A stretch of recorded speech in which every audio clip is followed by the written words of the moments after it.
আজকে গুলশানের শাহাবুদ্দিন পার্কে কি ধরনের আয়োজন দেখছেন, এলাকাবাসী কতটা সম্পৃক্ত হচ্ছে? গুলশান ২ এর যে শাহাবুদ্দিন পার্ক রয়েছে, বিচারপতি শাহাবুদ্দিন পার্ক, সেখানে এবং আজকে পয়লা বৈশাখ উপলক্ষে ভোর থেকে কিন্তু এই পার্কে বিভিন্ন আয়োজন হয়েছে। এবং আমরা যদি একটু দেখি, সেটি হচ্ছে যে এই বর্তমানে কিন্তু এই যে সকাল থেকে যে পয়লা বৈশাখের আয়োজন, সেটি কিন্তু একদম ছড়িয়ে গেছে পুরো পার্কের প্রত্যেকটি জায়গাতেই। কিন্তু সাধারণ দর্শনার্থী যারা আছেন তাদের ভিড় দেখা যাচ্ছে। আজকে একদম সকালে এই পার্কে প্রথমে শুরু হয়েছে হচ্ছে বিভিন্ন ধরনের যেই গানগুলো রয়েছে, আমাদের পয়লা বৈশাখের যে গানগুলো রয়েছে সেই গানগুলো দিয়ে এই প্রোগ্রাম শুরু হয়েছে। এরপরে জলের গান ব্যান্ড তারা পারফর্ম করে, প্রায় অনেকক্ষণ পারফর্ম করে তারা, সেটি কিন্তু উপভোগ করে এখানকার যারা এখানকার আগত দর্শনার্থী রয়েছেন, দর্শক রয়েছেন তারা। এরপরে কিন্তু বিভিন্ন সেক্টরে এই পুরো মেলাটি পার হয়েছে। একটি জায়গায় যেমন আমরা দেখতে পেরেছি যে আমরা গত দুটা নিউজও কিন্তু দেখাচ্ছিলাম যে আসলে একটি জায়গায় নাগরদোলা, বাচ্চাদের বিভিন্ন রাইড নিয়ে আসা হয়েছে।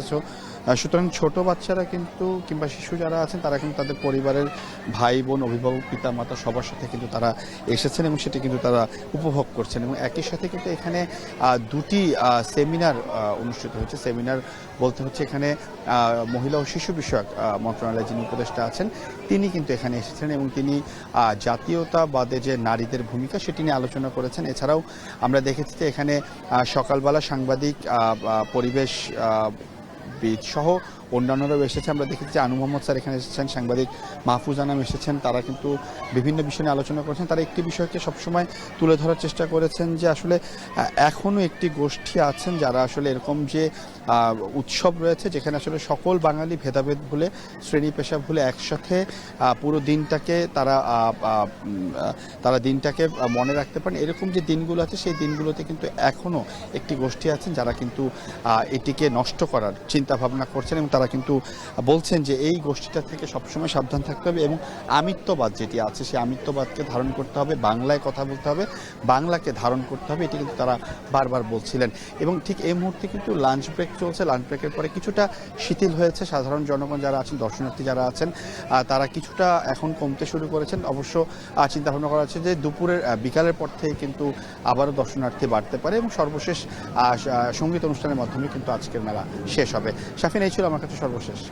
গুলশানের শাহাবুদ্দিন পার্কের আয়োজন নিয়ে জানছিলাম। এদিকে বাংলা একাডেমি প্রাঙ্গণের সপ্তাহব্যাপী বৈশাখী মেলার আয়োজনে আছেন ওমর ফারুক। ওমর, জানাবেন বৈশাখী মেলায় গ্রামীণ ঐতিহ্যের কোন কোন পণ্য নিয়ে এসেছেন, ক্রেতা দর্শনার্থীরা কি বলছেন?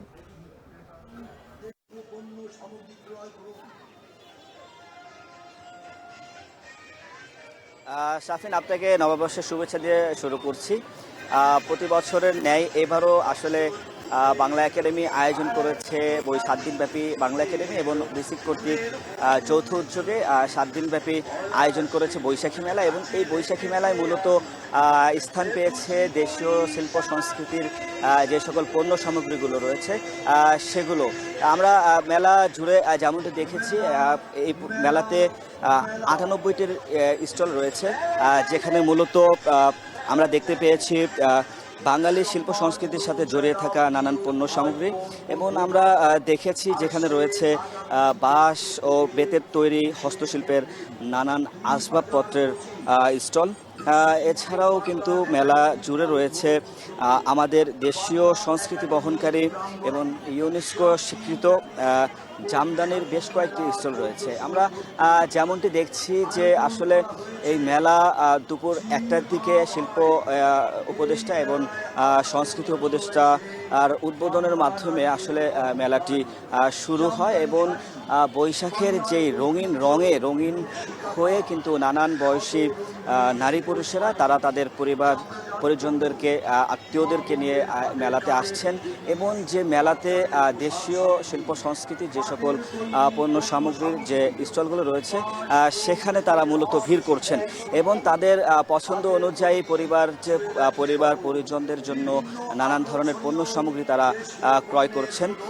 আমরা এছাড়াও দেখেছি মেলা জুড়ে কিন্তু আসলে বিশেষ করে শিশুদেরও কিন্তু আমরা বেশ আগ্রহ এবং আমেজ আমরা লক্ষ্য করছি। তারা কিন্তু এখানে যে মেলায় নাগরদোলা রয়েছে, স্লিপার রয়েছে, যেটিতে তারা আসলে টিকিট কেটে কিন্তু খুব আগ্রহের সাথে, আনন্দের সাথে তারা কিন্তু সেটিকে উপভোগ করছেন। সেটিকে তারা খুব সুন্দরভাবে উপভোগ করেছেন। এছাড়াও মেলাতে দেশীয় খাদ্যের কিন্তু খাদ্য সামগ্রীর নানান ধরনের স্টল রয়েছে।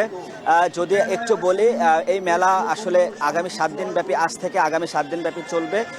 তো শাফিন, এই ছিল বাংলা একাডেমি প্রাঙ্গণ থেকে মেলার সার্বিক পরিস্থিতি। রাজধানীতে নববর্ষ উদযাপনের খবর জানাচ্ছিলেন সহকর্মী ওমর ফারুক এবং যুক্ত হয়েছিলেন সিউল আহমেদ। নববর্ষের